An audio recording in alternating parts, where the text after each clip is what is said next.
আসসালামু আলাইকুম এভরিওয়ান, সবাই কেমন আছেন? আশা করি সবাই অনেক অনেক ভালো আছেন।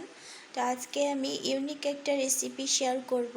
আমরা তো বিভিন্ন ধরনের মাখা রেসিপি খেয়েছি, যেমন পেয়ারা, আমড়া, জলপাই, এইসব কিছু, কিন্তু বুট মাখা কখনো খাওয়া হয়েছে কি? তো আজকে আমি নতুনভাবে, একদম ইউনিকভাবে বুট মাখা রেসিপি শেয়ার করব। আশা করি আপনাদের ভালো লাগবে।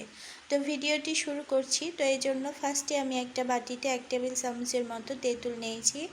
এরপর হাফ টেবিল চামচের মতো টেস্টি লবণ, 1 টেবিল চামচের মতো গোঁড়ামরিচ এবং 1 টেবিল চামচের মতো চাট মশলা নিয়েছি। এরপর 1 টেবিল চামচের মতো কাঁচা পেঁয়াজ নিয়েছি। তো এগুলোকে এখন আমি খুব ভালো মতো হাত দিয়েই চটকে নেব। এতে করে খুব ভালোভাবে এগুলো মিশে যাবে। এরপর আমি এখানে আগের থেকে সেদ্ধ করে রাখা 2টা আলু দিয়ে নিয়েছি। এগুলোকে এখন আমি খুব ভালোভাবে চটকে নিচ্ছি। এরপর আমি এখানে প্রায় 1 কাপ মতো চানাচুর দিয়ে নিয়েছি। তো এগুলো এখন ভালোভাবে মেশানো হয়ে গেলে এ পর্যায়ে আমি আগের থেকে সেদ্ধ করে রাখা 2 কাপ মতো বুট আর মটর এগুলো এখন দিয়ে নিচ্ছি।